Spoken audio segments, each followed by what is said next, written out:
what's up guys, Autofanatic. This is going to be a very important video for all the customers that are on the pre-order and for prospective customers that are curious about the application tools and the method for the Autofanatic professional wheel cleaning foam. So we have 4 different applicators on the floor right now, and I'm going to go through each one of you.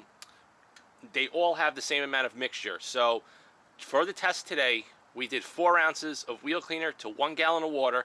I mixed it pre-diluted in the gallons. If you don't see that video on the channel, go check that out as well.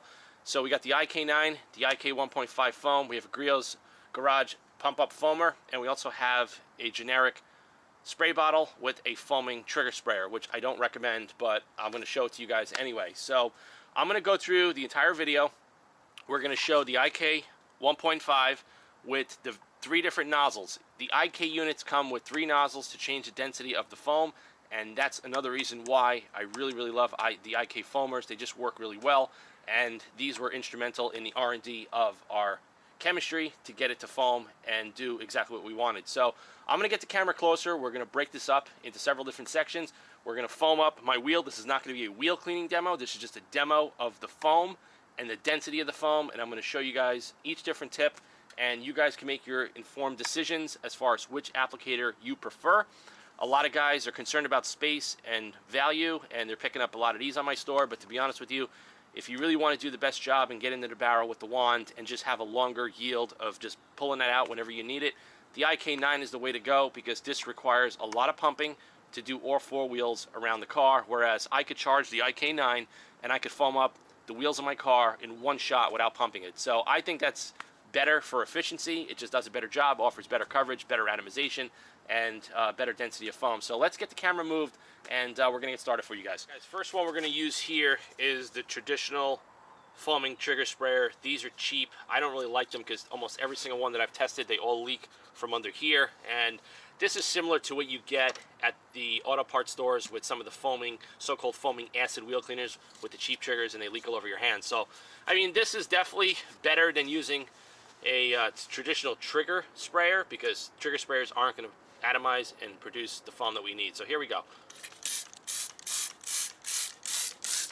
And you guys can see it's a very thin, liquidy foam that looks very conventional towards any of the wheel cleaners you get at the auto parts stores from the big brands.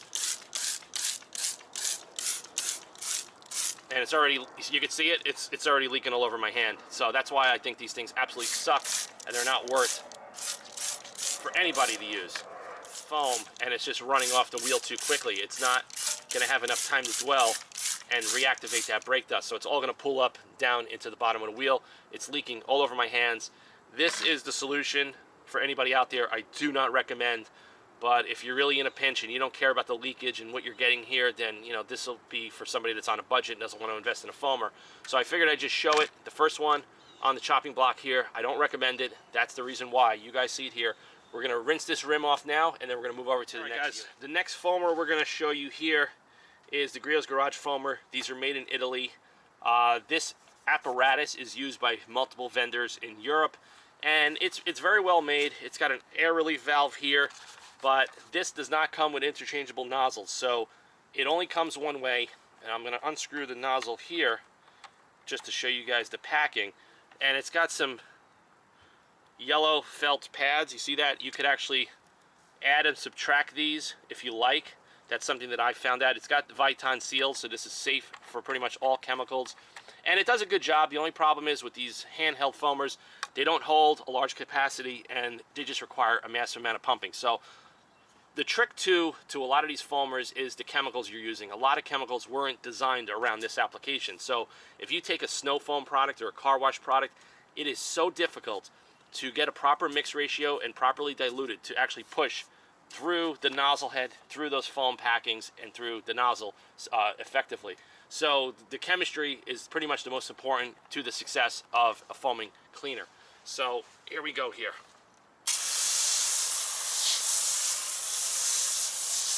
And you guys can see that there. So it's still a very wet foam. It's not a very clingy foam, but it's definitely better than the cheap trigger sprayer that I showed you. So This will definitely get you by. I mean, I'm looking at this right now and I see, you know, the car's been driven through the rain for 2 days. It's already starting to break up a lot of brake dust and it's starting to run off. So it does its job. If any of you guys have one of these, you could definitely use it with the system, but you're not going to get that thick clinging foam with a Griots Garage or similar system. These are made in Italy. You're not going to get that clinging foam with the autofanatic wheel cleaning foam, not with these systems. Only with the IK systems or a Mesto system you will get that really thick foam. So for anybody that doesn't mind just using wheel woolies, I mean, this is a perfect way to just go in there and do something like this, and you're going to get the lubrication from the foaming system, but it's not going to cling and it's not going to dwell as long as if you used the IK foamers. So if you don't mind, you know, just using something like this, get the product on the wheels, quickly go over it. Like you guys could see what's going on here. You see that there? So it's working, but it's not giving you that long extended dwell time that, you know, I really like to show you guys on the channel. So that's just the Griots Garage foamer. Nothing crazy. There's no adjustments on it. So as it foams right there, that's all you're going to get.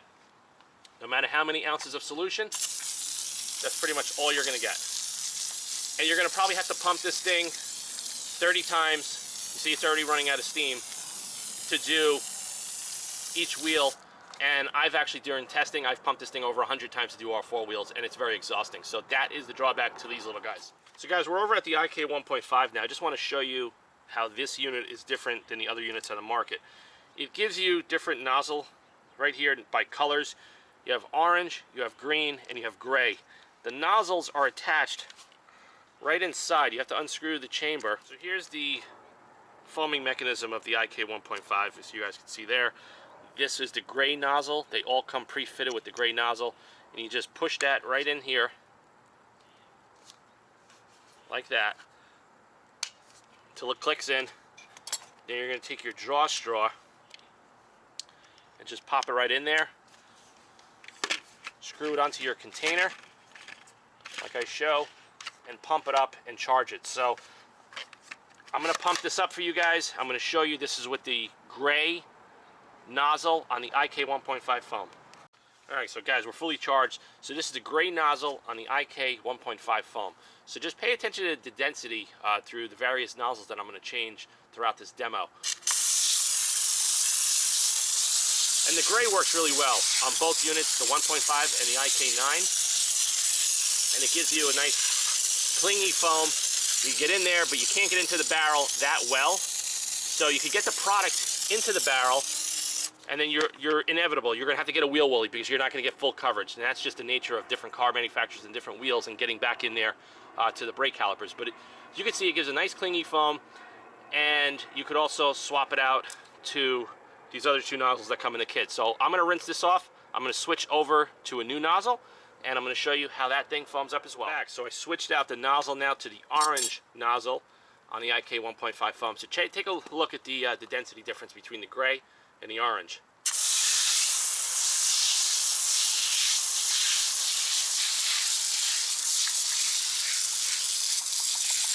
Slightly different, if you can see there,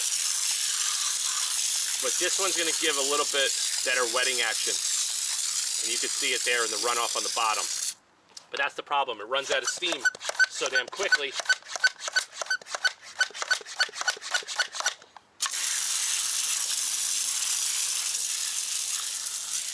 So that's the orange nozzle in the IK 1.5. It produces great foam. This will definitely get the job done. Perfect for mobile detailers or guys that don't want to spend money on the bigger one. We're going to swap out the nozzle again. We're going to rinse off the wheel. We're going to do the last test with the green nozzle. Guys, we're back. We got the IK 1.5 with the green nozzle, which is going to give you the driest foam. It's going to probably cling a little bit better, but you're not going to get enough product onto the wheels to actually break up the brake dust. So that's the disadvantage, but a lot of guys use these units also to do upholstery and carpet cleaning and other areas of auto detailing. So the fact that you get the versatility makes these the best ones on the market right now. So here's the green nozzle. You can hear it. It actually sounds different, and it runs out of steam. That's because the nozzle is too dry.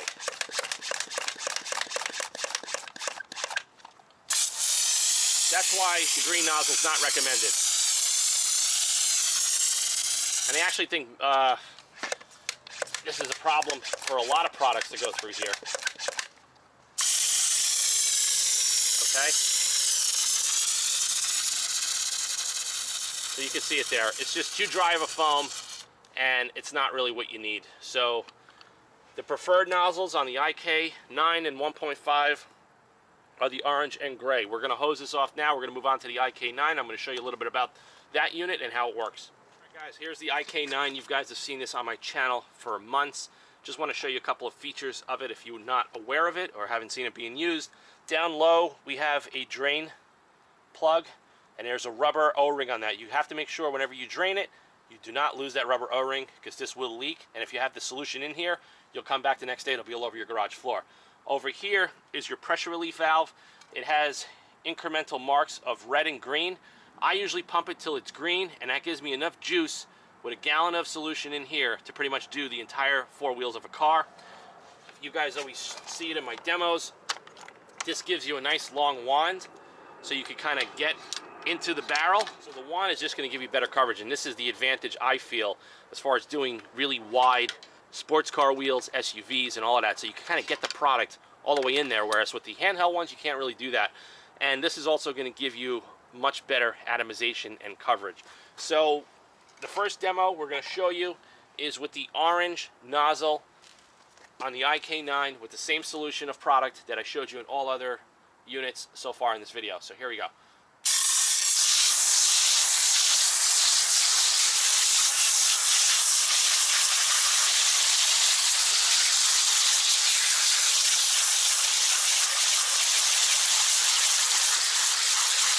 Now you can see how much better the foam action is, the cleaning action, everything is with the IK9 versus the smaller handheld ones. This is the preferred method that I recommend to anybody that's really serious about doing this, is get an IK9, put the orange nozzle or the gray nozzle in there, and have some fun. Now another thing I wanted to talk to you guys about is this type of a system. Everybody's familiar with foaming up the cars. Why do you want to snow foam the car? It's to encapsulate the dirt so it falls off and runs off the car without scratching it. Well, same situation here with the system, the way I developed it, is in some cases, if the car is maintained, it'll be a 100% touchless, but you want the lubrication. With a conventional wheel cleaner, you're not going to get this lubrication to go in there with a wheel woolly and to encapsulate that dirt and prevent scratching if you have gloss black wheels and any kind of real fancy finishes on your custom wheels. So that was another prerequisite of designing it like this, is I wanted it to give the same benefits of a snow foam, but it has to attack the brake dust. It has to pull all the metallic compounds and resins and break everything up so it actually could be rinsed off, and it also has to be safer for the user. Brake system, brake rotor, all that good stuff. You'll see other videos on the channel coming soon. I'm going to show you massive corrosion on calipers, brake rotors, and suspension systems from very popular wheel cleaners that a lot of people are still using today. And once you damage the base metal, there's no coming back. So that is the orange nozzle. I'm going to switch it up to the green nozzle, and I'll show you how that works out. All right, guys, before I go forward, I want to actually show you guys how these nozzles on the IK9 come off. So before you do anything, any kind of service work on this unit to prevent injury, you depressurize the unit here with your finger and always hold it firmly and unscrew right up top to fully release all the pressure. Otherwise, you're going to have solution that's going to spray right in your eyes. So my hands are really slick right now, so I have to use little pliers here to get to it. So you're going to unscrew this right here, and there's nozzle draw tubes that are right here that I'm going to just pull this out like that. You guys can see that there. So these are the nozzle draw tubes, and then you could replace them with different color codes, similar to the smaller one, except this is a little bit of a different design. So we're going to install now. We'll start out, we'll do the gray one, and then we'll finalize it with the green one. So you're going to push the draw tube all the way down. It's going to bottom out. You're going to screw this part of the seal on, and then you're going to screw your wand back on, and then you're going to go back and charge it up. So let me get this charged up, and we'll show you what the IK9 does with the gray nozzle. All right, guys, we're back. The the IK9 is charged with the gray nozzle. Now the foam density is going to be very similar when you look at it at first hand to the orange, but it's not when you actually touch it. You can see it's a bit thicker right there, a little drier than the orange.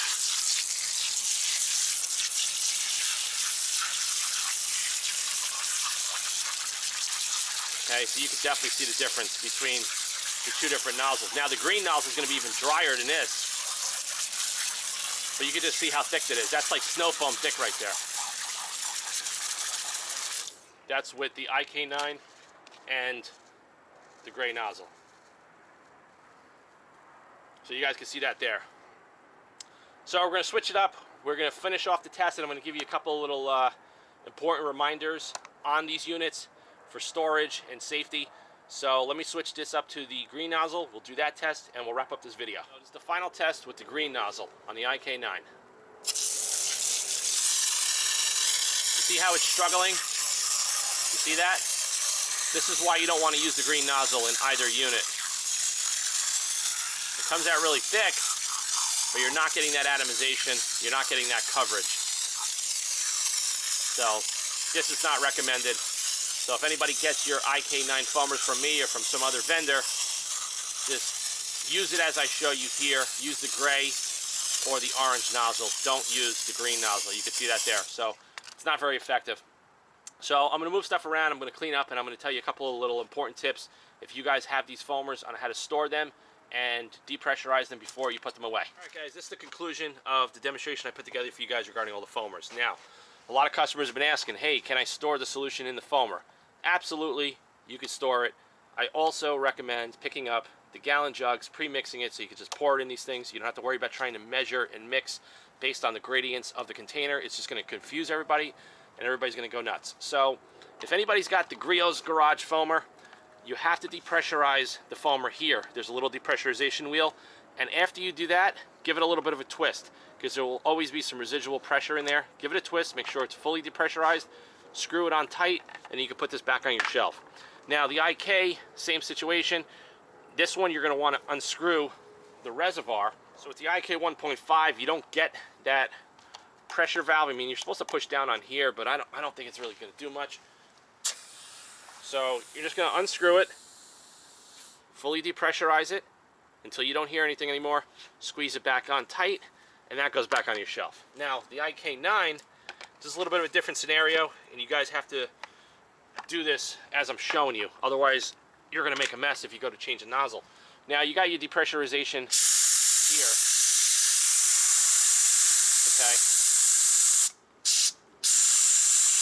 So you pretty much pull it until you don't hear it anymore. Now, this is the misconception with this unit.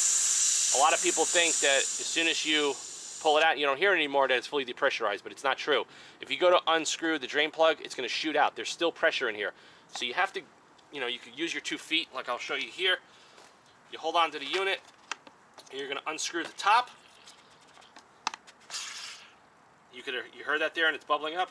So you're going to release all the pressure, screw it back on, tight, and make sure that the handle is in the lock position. Then you loop your wand around. There's a little bit of a clip, and it clips right in. You lift it up from here, you put it away. The IK9 also comes with like a shoulder strap. I don't really recommend using it. It just doesn't really serve any good purpose, because you just lift it up from here and you can walk around your car. You can put it away in the corner of your garage. This takes up such little space. It's like 8.5 inches in circumference by like 20 inches tall. So you guys got some tips and tricks and a good demonstration to show you which each one of these foamers will do with the autofanatic professional wheel cleaning system, and the ones that I recommend that you pick up. This doesn't have any adjustments. These two do. I feel these two are the best in the market. Great support. A lot of good vendors out there selling them. I feel these are the best, and that's why we partnered up, and that's why we're selling them. So if you don't have one already, pick one up from our web store, autofanatic.com. Go to the web store now. Hit up the pre-order for the wheel cleaner. We're at 65% pre-sold already, and we're pretty much going to be finished with the pre-order very, very soon, because the stock is running out in the production, and we're going to be fulfilling all those orders for the entire month of January and February. and we'll decide what we're going to do after that going forward for the spring and the summer months. So see you guys soon. autofanatic@yahoo.com. Pick up an IK foamer now and have some fun cleaning your wheels like you've never had before again. So take care. Hope you guys liked the video, and I'll talk to you guys on the next one.